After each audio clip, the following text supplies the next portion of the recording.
కోదండరాముడి దర్శనానికి సుదూర ప్రాంతాల నుంచి వచ్చే భక్తుల ఆకలి తీర్చేందుకు ఒంటిమిట్టలో ఉచిత నిత్యాన్నదాన కేంద్రం ప్రారంభమైంది. భక్తులకు 3 పూటల రుచిగా శుచిగా భోజనం అందుబాటులో ఉంటుందని టీటీడీ చైర్మన్ బిఆర్ నాయుడు తెలిపారు. ఈ నెల 27 నుంచి ప్రారంభమయ్యే ఒంటిమిట్ట బ్రహ్మోత్సవాలకు 4,27,00,000తో ఏర్పాటు చేస్తున్నట్లు చైర్మన్ ప్రకటించారు.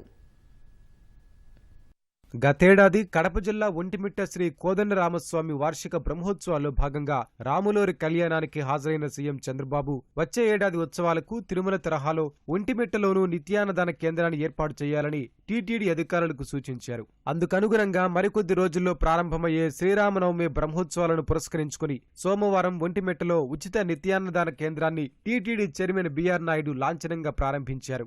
భక్తులకు స్వయంగా వంటకాలను వడ్డించారు. అనంతరం అధికారులతో కలిసి భోజనం చేశారు. భక్తులు విశాలంగా కూర్చుని భోజనం చేసే విధంగా విశాలమైన జర్మన్ షెడ్లతో భోజనశాలను ఏర్పాటు చేశారు. ఉదయం టిఫిన్, మధ్యాహ్నం, రాత్రి భోజన సదుపాయం కల్పిస్తున్నట్లు చైర్మన్ చెప్పారు. స్వామివారి దర్శనానికి వచ్చే భక్తులందరికీ ఉచిత భోజనం అందుబాటులో ఉంటుందన్నారు. నిత్యాన్నదానం ఏర్పాటుపై భక్తులు హర్షం వ్యక్తం చేశారు. భక్తులకి ఇవ్వాలనే ఉద్దేశంతో 365 రోజులు ఉదయం, మధ్యాహ్నం, సాయంత్రం 3 పూటలా కూడా వీళ్ళందరికీ కూడా అన్నప్రసాదం ఇవ్వటం జరుగుతుంది. భక్తులందరికీ ఎంతమంది వస్తే వాళ్ళందరూ కూడా భోజనాలు పెడతానికి మన టీటీడీ యంత్రాంగం అంతా కూడా సిద్ధంగా ఉంది. భోజనాలు సూపర్ అండి, తిరుపతిలో లాగే ఉంది. చాలా బాగున్నాయి భోజనాలు.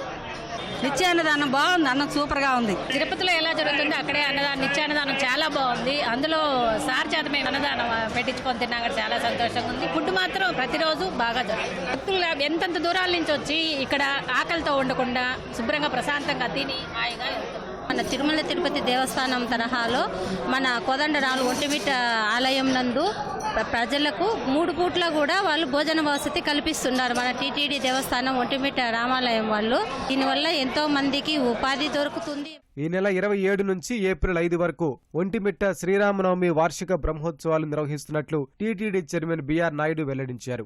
ఏప్రిల్ 1న సీతారాముల కళ్యాణం వైభవంగా నిర్వహించేందుకు టీటీడీ ఏర్పాట్లు చేస్తోందన్నారు. కళ్యాణ వేదిక ఏర్పాట్లను చైర్మన్ తో పాటు అదనపు జేఈఓ, జిల్లా కలెక్టర్ పరిశీలించారు. అనంతరం ఏర్పాట్లపై సమీక్ష నిర్వహించారు. ఒంటిమిట్ట చెరువులో జాంబవంతుడి విగ్రహం ఏర్పాటుకు 20 కోట్లు మంజూరు చేసినట్లు చైర్మన్ తెలిపారు. స్వామివారి కళ్యాణానికి వచ్చే భక్తులకు తిరుమల లడ్డూను ఉచితంగా అందిస్తామన్నారు.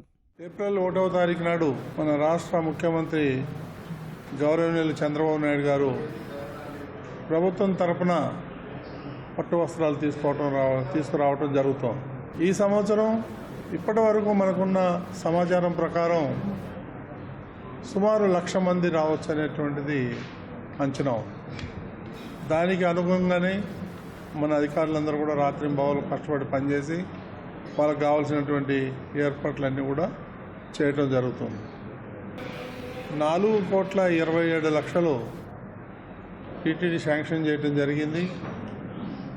విద్యుత్ అలంకరణ, పుష్పాలంకరణ, ఎల్ఈడి లైట్లు, అత్యాధునికమైనటువంటి పబ్లిక్ అడ్రస్ సిస్టమ్, ఇవన్నీ కూడా మన అధికారులు ఏర్పాటు చేయడం జరుగుతూ ఉంది.